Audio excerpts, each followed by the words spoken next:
Bismillahirrahmanirrahim. Assalamualaikum warahmatullahi wabarakatuh. Innal hamdalillah nahmaduhu wa nasta'inuhu wa nastaghfiruh wa na'udzu billahi min syururi anfusina wa sayyiati a'malina. Man yahdihillah fala mudhillalah wa may yudlilhu fala hadiyalah. Asyhadu an la ilaha illallah wahdahu la syarikalah wa asyhadu anna Muhammadan abduhu wa rasuluh alladzi la nabiyya wa la rasula ba'dah. Hadirin ikhwatu iman jemaah kuliah subuh yang mudah-mudahan senantiasa mendapatkan ridho dan ampunan Allah subhanahu wa ta'ala. Kajian tafsir di Majelis Tafsir Iliyin pada kesempatan subuh yang berbahagia ini mengkaji surat Al-Baqarah ayat 254, halaman 42, Al-Baqarah ayat 254. Kita bahas tajwidnya dulu. Ya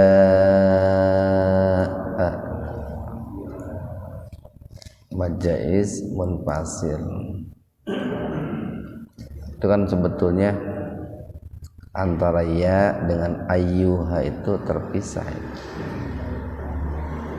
Ya-nya harfun nida, ya-nya itu harfun nida. Nah, sementara ayyuha, ha-nya itu harfut tanbih, huruf yang berfungsi untuk memberikan sebuah peringatan itu. Karena sebetulnya dalam ayat ini itu berisikan tentang peringatan-peringatan dari Allah.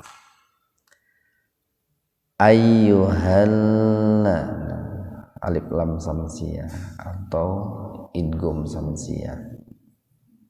Cuman karena kebetulan setelah huruf lam itu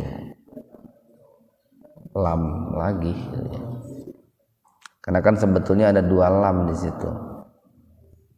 Lam yang pertama dihadaf, dihilangkan, diganti dengan tasdid, sehingga terdengarnya seperti alif lam samsiyah, seperti alif lam qamariyah, tapi sebetulnya alif lam samsiyah. Di mantabi'iyah,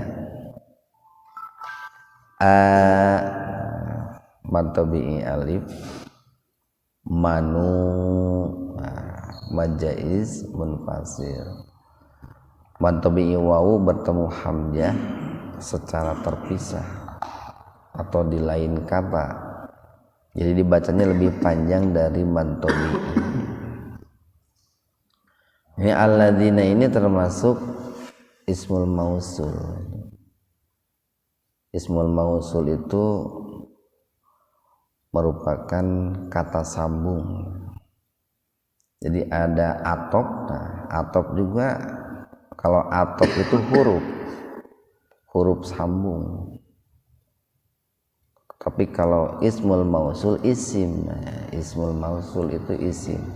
Sama gunanya itu untuk menyambungkan, walaupun tentu memiliki makna yang berbeda. Nah, kalau amanu itu merupakan kata kerja dalam bentuk plural atau jamak. Ciri bentuk pluralnya ada wawu dan alifnya itu.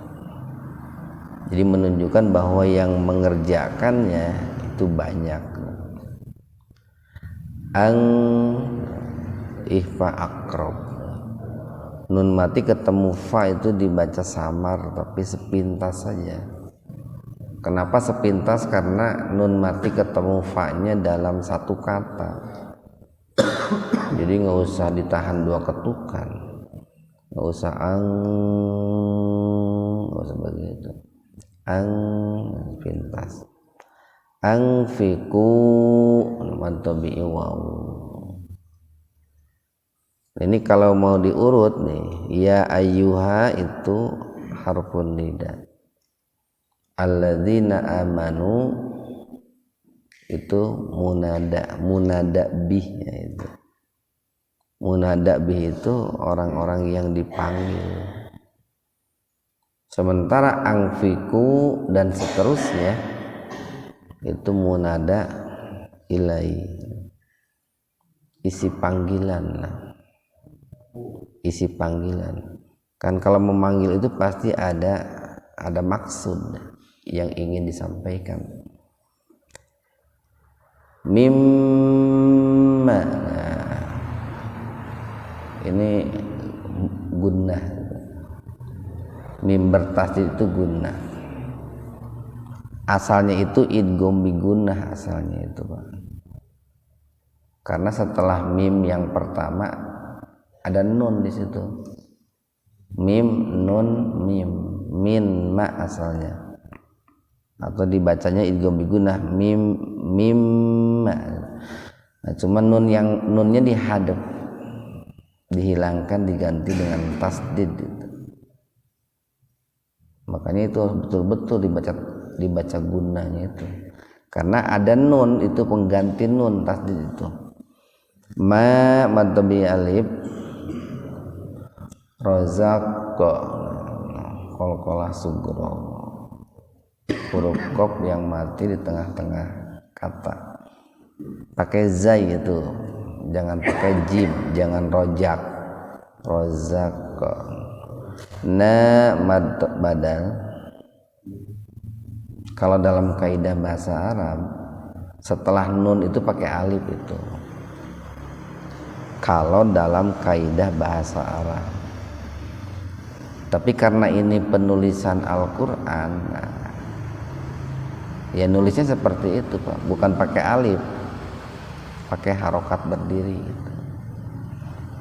Makanya disebut badal itu karena alif diganti dengan harokat berdiri. Kum idgham mimi, ming ifa hakiki, qabna qalqalah sugra, ai idgham bi gunnah. Nun mati idgham bi gunnah. Nun mati ketemu dengan ya. Jadi membacanya dimasukkan ke huruf ya dengan mendengung. Ai ya, nah, ya hamzah gelatoh itu. Huruf hamzah yang mati di tengah-tengah kata. Jadi enggak dibaca panjang tapi dihentakkan. Hamzahnya ditulis di atas alif, nah, karena sebelumnya ada fathah itu, makanya ditulisnya di atas alif. Ayatiya yau, mad lain. Mul yaumul idgham bila guna. Domatain ketemu dengan lam, jadi dibacanya dimasukkan ke lam tanpa mendengung. Jadi bedanya dengan idgham bi gunnah tadi, kalau idgham bi gunnah dengan mendengung kayak ai. Nah, kalau yang ini mah biasa saja Pak. Yaumul la mad bi alif bai mad lain, walaupun dibacanya tidak sepanjang seperti jatuh pada waqaf.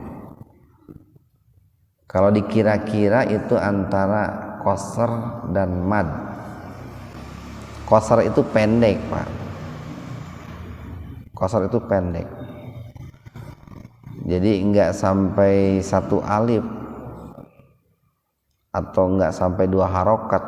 Qasr itu satu harokat dibacanya, itu pendek satu harokat. Kalau mad, nah, panjang itu dua harokat. Mad tabi'i itu dua harokat. Nah kalau mad lain jatuhnya di tengah-tengah kata, ya dikira-kiralah sekitar 1,5 harokat. Ifa hakiki atau ifa abad. Ini domatain ketemu fa secara terpisah, jadi betul-betul itu dibaca samar. Fi matabi'iyah, hi-nya jangan dibaca panjang. Jadi jangan fihi, jangan begitu. Karena sebelum huruf H itu huruf hidup, huruf mati. Iya-nya kan mati. Jadi hi-nya jangan dibaca mad silah qasirah. Dibaca qasar saja, dibaca pendek. Fihi wala mad alif khullatu idgham bigunna domatain ketemu wawu wala mad alif syafa mad badal. Ini kalau mau berhenti di situ tak marbutohnya dibaca sukun syafa'ah wala syafa'ah. Tapi kalau mau diwasol, mau bersambung gitu, tidak berhenti, walaupun idealnya berhenti gitu, idealnya. Kalau mau disambung jadi syafa'atu, jadi itu biguna.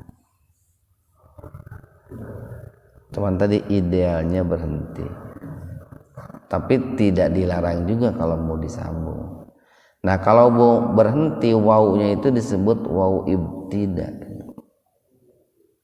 wawu yang menunjukkan permulaan pembicaraan. Di wal alif lam qamariyah ka mad badal, firu mad tabi'i wawu, humum alif lam samsiyah atau idgham samsiyah, bo mad badal, limun mad arid lisukun. Ikhwanu fiddin arsalakumullah. Al-Baqarah ayat 254 ini itu bicara tentang seputar perintah berinfak. Allah perintahkan berinfak kepada mereka orang-orang yang beriman. Sehingga ayat ini hitobnya nih, ini kan merupakan panggilan nih, merupakan nida, panggilan dari Allah. Nida itu mirip dengan doa, Pak. Bedanya kalau doa itu dengan suara yang lembut, dengan suara yang bisik-bisik gitu. Tapi kalau nida itu dengan suara yang keras. Makanya adan itu disebutnya nida itu. Jadi salah satu contoh nida itu adalah adan. Makanya adan itu harus dengan suara yang nyaring gitu. Bagus kalau adan pakai speaker, bagus itu. Tapi kalau berdoa pakai speaker kurang bagus. Karena doa itu kan khufyah itu. Ud'u rabbakum tadarruan wa khufyatan. Khufyah itu khifa itu ini. Sembunyi-sembunyi itu. Identik dengan khauf. Khauf itu kan takut. Takut itu merupakan perilaku mental, perilaku hati. Jadi adanya dalam hati doa itu. Nah, ini termasuk nida, panggilan. Kan dalam ini semua ayat Al-Qur'an ini merupakan nida, Pak. Merupakan panggilan Allah untuk manusia ya. Khususnya orang-orang yang beriman. Yang di dalamnya itu kalau kita bicara panggilan Allah, itu ada panggilan Allah di mana manusia diberikan kewenangan untuk memilih, tapi ada juga panggilan manusia di mana manusia tidak punya kekuatan untuk memilih. Semua ayat Al-Quran ini panggilan dari Allah, tapi manusia mau memenuhi panggilan Allah atau tidak, itu urusannya kembali kepada masing-masing manusia. Cuman ada konsekuensinya, ada resikonya. Ketika orang itu mengindahkan panggilan Allah, ya otomatis dia mendapatkan keridhaan Allah. Tapi kalau dia mengabaikan panggilan Allah, ya otomatis dia akan mendapatkan kemurkaan Allah.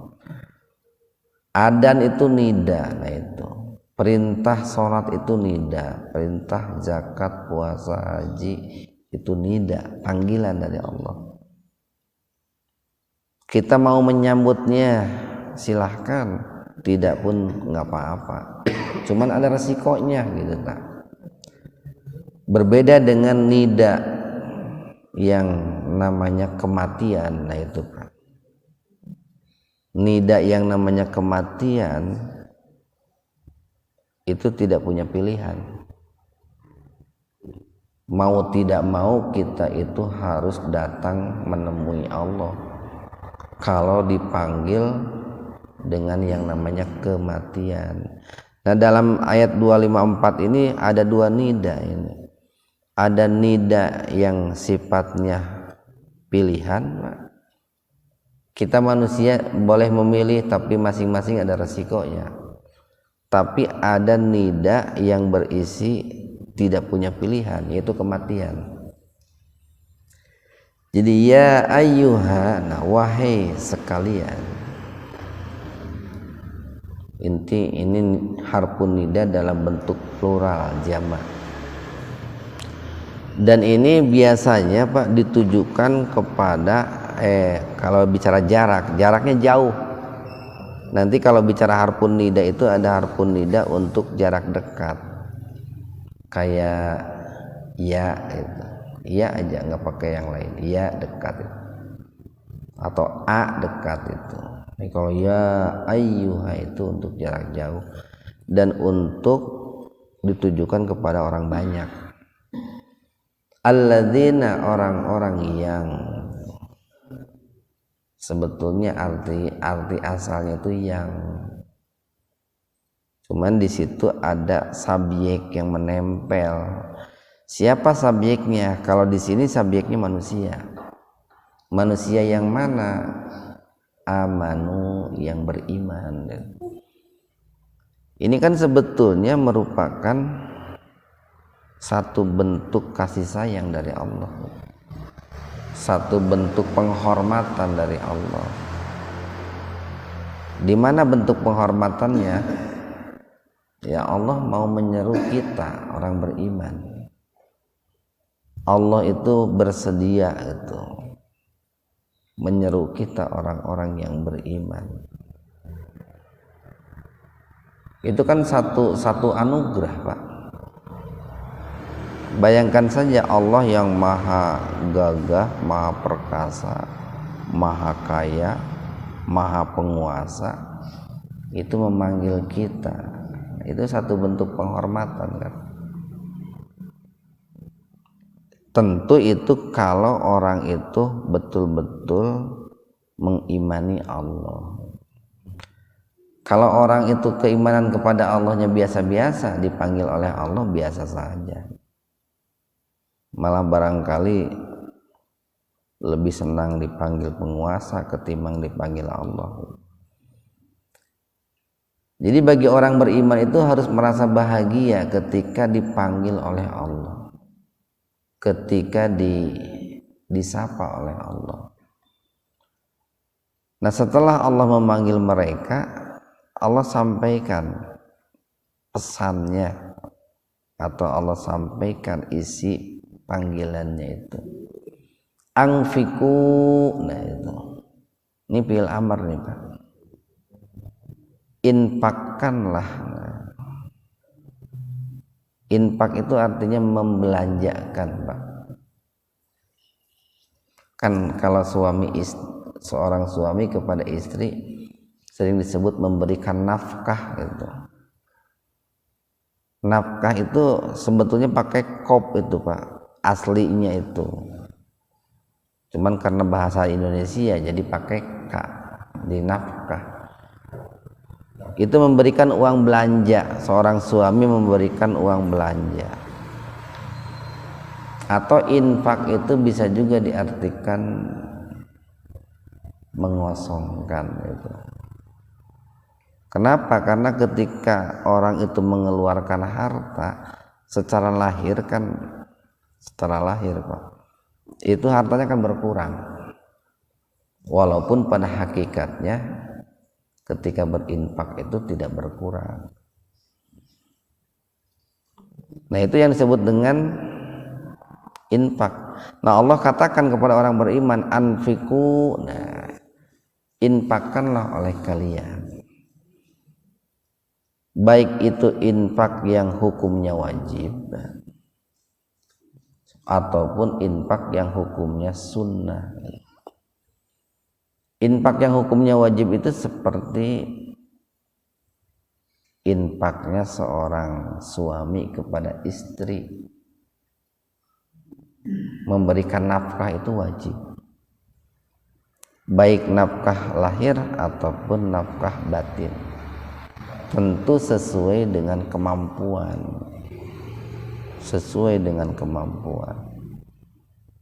Kalau tidak memberikan nafkah, seorang suami tidak berikan nafkah, berdosa, karena nafkah itu wajib. Cuman wajibnya tidak ditentukan ukurannya, itu Pak. Tidak ditentukan ukurannya. Nah, bagaimana kalau seandainya suaminya itu enggak bekerja? Ya cobalah bekerja sekalipun harus menggantikan peran istri. Katakanlah istrinya yang bekerja, suaminya bekerja juga di rumah gitu. Mengerjakan pekerjaan-pekerjaan yang umumnya dikerjakan oleh wanita itu. Jadi dia tidak menginfakkan harta, tapi menginfakkan jiwa gitu. Menginfakkan raga, menginfakkan tenaga, itu Pak. Itu kalau seandainya barangkali suaminya tidak bekerja. Ada juga infak yang wajib itu yang ditentukan ukurannya, seperti zakat fitrah. Zakat fitrah itu disebut infak, tapi infaknya wajib plus ditentukan ukurannya. Walaupun istilah infak itu faktanya di masyarakat itu dipahami infak yang sunnah. Ya sebetulnya infak itu secara umum itu mencakup ya yang wajib dan yang sunnah. Cuman di kita biasanya dipahami infak itu sunnah. Nah, makanya di samping infak yang wajib, baik yang ditentukan ukurannya ataupun tidak, ada juga infak yang sunnah. Nah, oleh Allah diperintahkan, tentu yang wajib dulu baru yang sunnah. Nah, tetapi Allah tidak perintahkan semuanya, Pak. Ini pun satu bentuk rahmat Allah nih. Allah menggunakan mim itu. Minnya itu harfu tab'id. Jadi kalau ditulis dengan bahasa Arab, mim, nun, mim. Dua kata disatukan jadi mim. Cuman nunnya dihilangkan. Nah, min itu harfu tab'id, huruf yang menunjukkan sebagian. Kenapa kok pakai harfu tab'id? Ya Allah meminta infak itu tidak semuanya, tapi sebagian saja. Dan boleh jadi sebagian kecil. Kenapa kok yang diminta itu sebagian? Karena kan ada hal-hal yang lain yang harus dilakukan ataupun dipersiapkan oleh manusia. Apa hal-hal lain itu? Nah, umpamanya nih, seorang suami itu kan diperintahkan untuk menafkahi istri. Kalau diinfakkan semuanya, mau bisa memberikan nafkah ke istri itu. Kemudian yang kedua, umpamanya seorang itu tidak boleh meninggalkan generasi keturunan dalam keadaan lemah. Salah satunya adalah lemah ekonomi. Kalau diinfakkan semuanya, secara logika kemungkinan akan lemah ekonominya. Maka yang Allah minta itu sebagian, boleh jadi sebagian kecil. Walaupun kalau diinfakkan semuanya tidak berdosa. Cuman Al-Quran tidak memerintahkan seperti itu. Tengah-tengah lah. Lam yusrifu wa lam yakturu itu. Tidak israf, Pak, tidak berlebihan, tapi juga tidak pelit, sedang-sedang saja. Jangan sampai begini. Jangan sampai dengan infak itu, nah, karena infaknya berlebih-lebihan, itu ada menimbulkan persoalan-persoalan baru.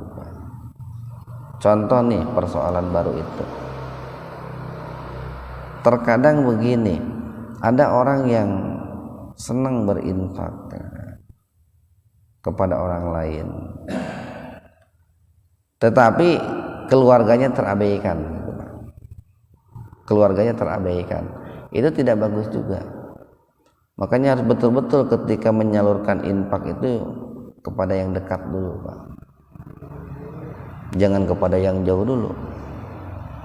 Jangan sampai ada muncul perkataan begini, aika batur mah duit teh diawur-awur cenah. Ari kadulur sorangan mah diliwat. Nah, itu jangan sampai begitu, Pak. Utamakan dulu saudara, keluarga. Niatkan saja infak gitu. Jadi sebagian dari ma apa. Nah, maknya di sini maksudnya adalah harta, Pak. Dari sebagian harta rozako. Nah, rozako itu rizki. Na itu asalnya nahnu itu, Pak. Maksudnya kami, Allah itu. Kum, nah itu kalian. Kalian di sini adalah alladzina amanu, orang-orang yang beriman. Jadi mimma dari apa? Dari harta rozaqnakum yang kami rizkikan kepada kalian. Nah, makanya tempo hari pernah kita sampaikan, ketika Allah menamakan dirinya sebagai Ar-Razik gitu, Dat yang maha pemberi rizki, walaupun sebetulnya kalau bicara rizki itu luas, Pak, luas itu, ilmu rizki itu, Pak, kesehatan rizki gitu, hidayah rizki gitu. Tetapi nah, ketika Allah itu menamakan dirinya sebagai Ar-Razik itu lebih cenderung bahwa rizki yang dimaksud itu adalah rizki untuk tuntutan ataupun kebutuhan jasmani, untuk tuntutan kebutuhan jasmani. Itu kalau Allah itu memperkenalkan dirinya dengan Ar-Razik. Kan ada juga memberi itu dengan bukan dengan Ar-Razik, dengan Al-Wahhab. Allah itu Al-Wahhab, sama memberi rizki, tapi rizkinya itu lebih cenderung bukan berupa harta. Wahhab itu bisa berkaitan dengan Kalau rumah tangga itu keharmonisan, sakinah, itu Pak. Itu wahab itu. Rizki tapi bukan berupa harta. Ya, sama-sama rizki ya, cuman bedanya yang satu untuk kebutuhan jasmani, yang satu untuk kebutuhan rohani. Karena kan dua-duanya perlu diberikan rizki. Min qabli sebelum, ayyatia datang, yaumun satu hari, suatu hari, la tidak ada, nih la-nya la nafi ini, la tidak ada bai'un jual beli fihi di dalamnya. Yang dimaksud adalah hari kiamat sebetulnya Pak. Kalau mau dimaknai yaumul la bai'un fihi, artinya itu hari di mana di dalamnya tidak ada jual beli. Itu artinya. Maknanya hari kiamat. Nah, di sini Allah mengaitkan antara perintah infak dengan hari kiamat. Salah satu rahasianya adalah pertama nih, kalau orang itu keimanannya bagus, kemudian diingatkan dengan hari kiamat, maka dia akan termotivasi untuk berinfak. Tetapi sebaliknya nih, kalau orang keimanannya kurang bagus, dia sekalipun diingatkan dengan hari kiamat tidak akan termotivasi. Kemudian yang kedua, biasanya penyebab terbesar kenapa orang itu tidak mau berinfak, karena dia merasa bahwa dirinya itu akan hidup selamanya. Dia merasa bahwa dia itu tidak akan bertemu dengan hari kiamat. Makanya oleh Allah itu diingatkan sebelum datang sebelum datang hari kiamat, di mana pada hari itu tidak ada lagi yang namanya jual beli. Kenapa kok disebutkan tidak ada jual beli? Yang namanya membeli, Pak, itu kan untuk mendapatkan sesuatu yang kita inginkan.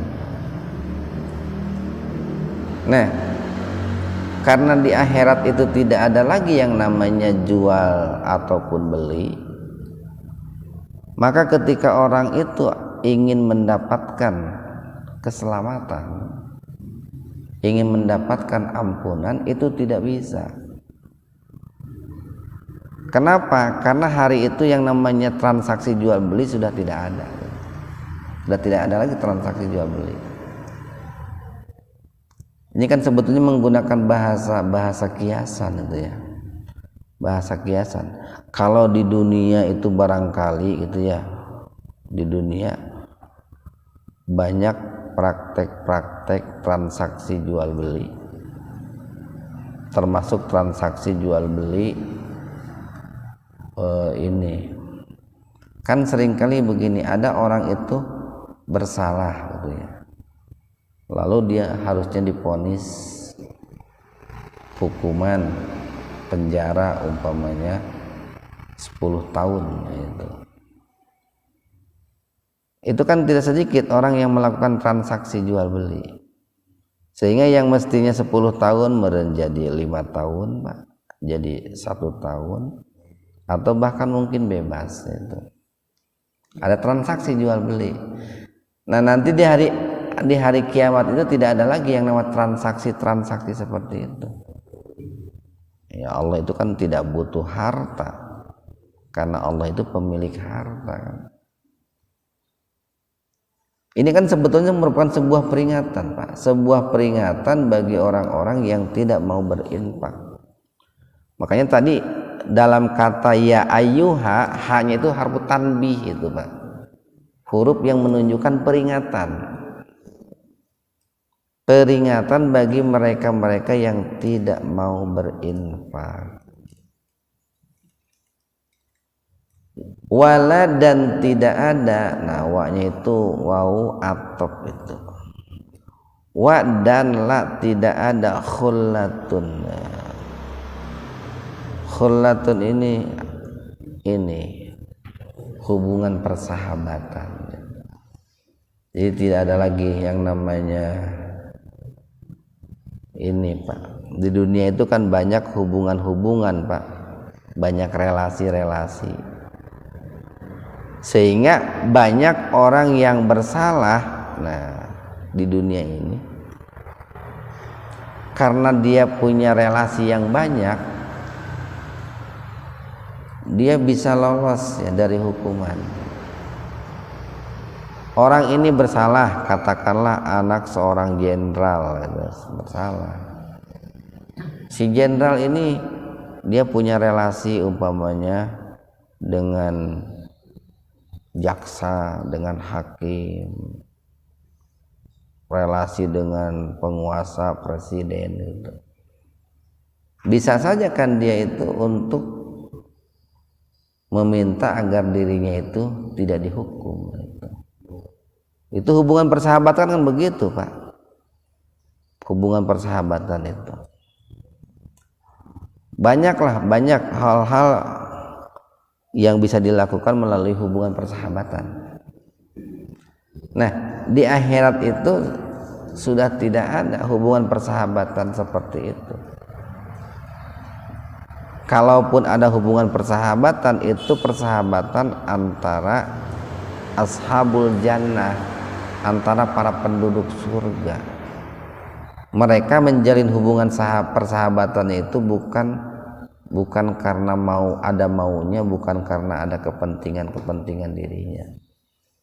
Kan seringkali begini Pak, di dunia itu orang menjalin hubungan persahabatan itu karena ada kepentingan gitu. Si itu yang dideketan ku saya. Nan sababna sugana hiji waktu lamun budak saya sakola bisa diterima. Nah, gitu. Itu hubungannya suka begitu orang itu. Si itu rek dideketan ku saya, siapa tahu nanti kalau anak saya mau melamar kerja diterima. Siapa tahu kalau nanti saya terkena kasus hukum dia bisa membebaskan. Itu seringkali orang itu menjalin persahabatan itu karena kepentingan duniawi Pak, bukan karena kepentingan ukhrawi. Sehingga ketika kepentingan duniawinya tidak tercapai, persahabatannya putus. Banyak orang itu menjelang pemilu itu mendadak bersahabat itu. Loba nu ngadareketan ustad ngaharewos itu loba itu Pak, banyak menjelang pemilu itu. Loba nu nalawaran gitu. Pak ustad bilih bade ngadamel pager abi gawe toko besi gitu. Loba itu pun baheula menawaran teh nawaran pager baheula gitu nya, atau nawaran kanopi baheula.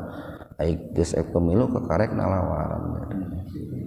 Itu kan hubungan duniawi itu Pak, hubungan duniawi, bukan hubungan yang dibangun di atas landasan keimanan, tapi kepentingan duniawi.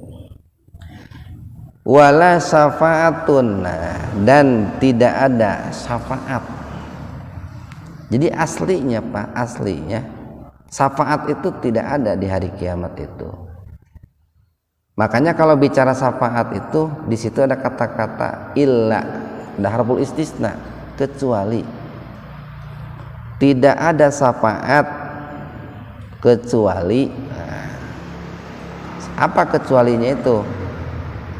Kalau dikaitkan dengan hadis, kecuali orang-orang yang khalis, orang-orang yang ikhlas. Lalu Allah berikan izin kepada Rasulullah untuk berikan syafaat. Jadi orangnya adalah orang yang beriman, yang ikhlas. Kemudian di sini juga Allah berikan izin kepada Rasulullah berikan syafaat. Nah, sinkron antara orang itu dengan Rasulullah, jadi nyatu Pak. Kalau orangnya dengan Rasulullah enggak sinkron, ya enggak bisa juga dapat syafaat. Harus ada kesinkronan. Mencek bahasa ayeuna kudu aya chemistry gitu Pak. Rasulullah diizinkan Allah beri syafaat, kita pun punya modal untuk mendapatkan syafaat itu. Karena pada asalnya syafaat itu boleh dikatakan tidak ada Pak. Bahasanya itu kecuali. Kayak begini nih, bahasanya itu kayak begini.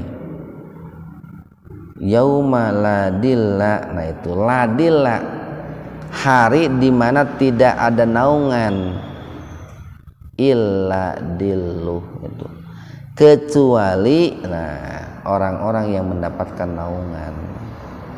Jadi asalnya tidak ada, cuman ada pengecualian. Kayak begini, innal insana lafi khusr, sesungguhnya manusia itu semuanya berpotensi rugi, illa kecuali itu Pak. Yang namanya kecuali itu sedikit Pak, sedikit. Yang menunjukkan disebut juga harfu tahsis, itu sedikit. Sama syafaat pun awalnya itu tidak ada kecuali bagi orang-orang ini, cuman sedikit. Wal kafiruna, dan orang-orang kafir, nah humuz zalimun, mereka itu adalah orang-orang yang zalim. Nah di sini kan dikaitkan nih Pak nih, dikaitkan antara perintah berinfak dengan kafir gitu. Walaupun tadi kita katakan bahwa di situ ada wakaf kili, itu setelah syafaat ada wakaf kili, sehingga wawu wal kafiruna, wawu itu disebut wawu ibtida, kesannya terpisah gitu. Tetapi kan ada korelasi antara perintah berinfak dengan kalimat kafir. Apa korelasinya itu? Sebetulnya infak itu merupakan ciri ya, ciri seorang mukmin Pak. Sementara bakhil itu pelit, itu bukan ciri seorang mukmin, ciri seorang kafir gitu. Walaupun kita juga tidak boleh memvonis terlalu jauh. Kalau orang itu tidak berinfak, ya seorang muslim umpamanya tidak berinfak, lalu kita vonis kafir, ya tidak bagus juga. Cuman itu merupakan perbuatan, katakanlah kekafiran, perbuatan kekafiran yang tentu saja kalau dibiarkan Pak, itu kalau dibiarkan itu akan menjadi besar, ya akan menjadi kafir juga. Karena kan pada akhirnya begini, awalnya orang itu tidak mau berinfak Pak, awalnya bahil kan itu. Nanti setelah dia tidak mau berinfak, naik akan menjadi suhun. Suhun itu apa? Kikir. Kikir itu mengambil hak orang Pak. Kalau bahil itu menahan hak orang yang ada pada dirinya, kalau suhun itu mengambil hak orang lain yang ada pada diri orang lain. Kayak begini umpamanya nih, yang disebut dengan suhun itu si A, si B, si C gitu. Katakanlah